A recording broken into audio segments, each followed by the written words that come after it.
안녕하세요. 오늘 2022년도 중동 정세 전망의 내용은 이제 영내 질서 재편을 둘러싸고 중동 여러 나라들이 굉장히 숨막히는 탐색전을 벌이고 있다라는 내용입니다. 우선 이 친미 순니파 걸프국인 사우디아라비아와 UAE 얘기를 해보려고 하는데요. 이들 국가도 이제 과거에 긴장 관계에 놓여 있던 나라들과 전방위 탐색전을 벌이고 있는데요. 그 이유는 이 미국이 중동 떠나기 내지는 영내 역할 축소에 이 쐐기를 받고 나서부터입니다. 그래서 이들 국가는 이제 아랍 이스라엘 대탕트 시대를 열었고, 특히 UAE 같은 경우는 이스라엘과 거의 동맹 관계에 가까운 협력을 다지고 있습니다.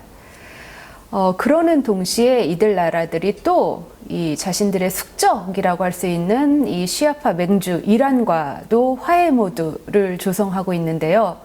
작년에 1년간 이 사우디와 이란이 이라크의 중재로 바그다드에서 4차례나 회동을 했습니다. 이 두 나라는 지금 5년째 단교 상태이거든요.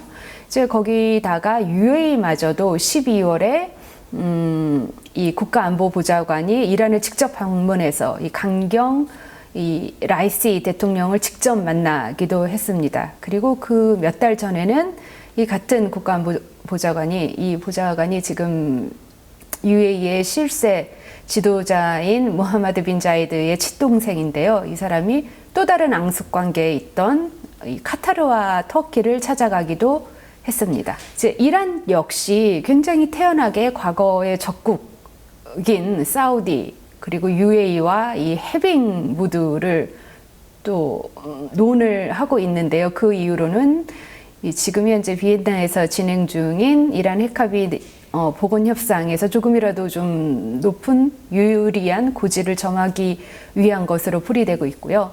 터키 역시 지금 정말 끝없이 추락하고 있는 터키 경제에 조금이라도 도움이 되고자 이 산유 부국들의 이런 화해 제스처에 응하고 있는 것이죠. 또 다른 눈치 싸움은 지금 현재 말씀드린 비엔나의 이란 핵합의 복원 협상장에서 이루어지고 있는데요.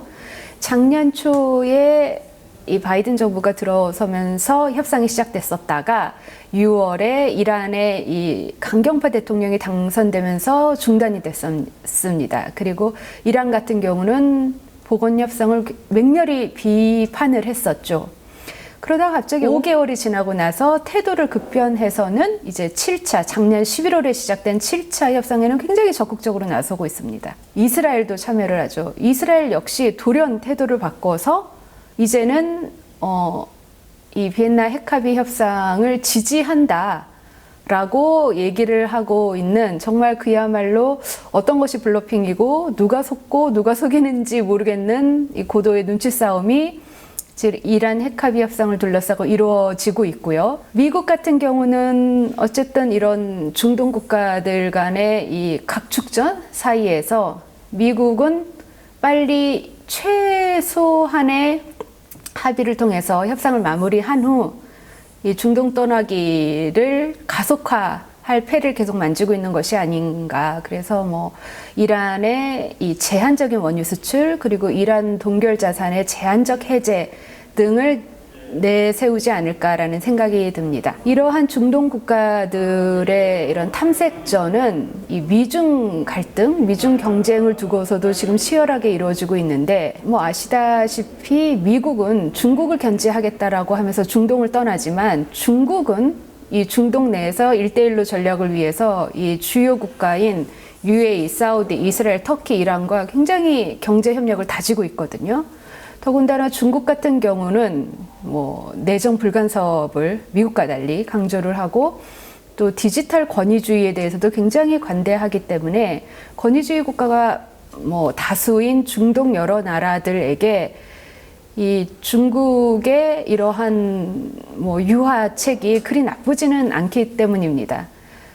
더군다나 미국이 이제 중동을 떠난다면서, 또 특히 작년 아프간에서 철군을 하고 나서 이제 탈레반이 아프간을 재집권하자 국제적으로 지하디스트의 활성화가 이루어졌잖아요. 그래서 이 미국과 관계가 좋지 않은 터키, 이란, 러시아, 중국이 이 반미연대를 이렇게 조직을 해서 미국을 비난을 하면서 자신들의 이 연대를 더 다지고 있는 중이라 친미 국가들 역시 많은 중동에서 이 미중 갈등이라는 굉장히 불확실한 이런 경쟁이 또 다른 이 치열한 숨막히는 탐색전을 낳고 있는 것은 분명한 것 같습니다. 이런 중동 주요국 간의 탐색전은 다른 국내 정치의 혼란을 겪고 있는 중동 여타 나라들의 미래에도 굉장히 큰 영향이 미칠 것인데요. 예를 들어서 올해 1월 10년간의 내전을 마치고 리비아에서 이제 대선이 이루어질 예정인데 지금 현재 후보가 100여 명 정도 난립을 하고 있고요. 그리고 이슬람주의 세력이랑 세속주의 세력이 아직도 치열하게 대립을 하고 있고 또 러시아군, 터키군이 장기 주둔을 하고 있는 상황에서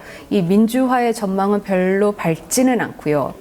또 아랍 세계의 유일한 민주주의 국가인 튀니지에서 대통령이 부패 척결이란 미명하에 의회를 정지시키고 굉장히 권위주의 행보를 보이고 있고요.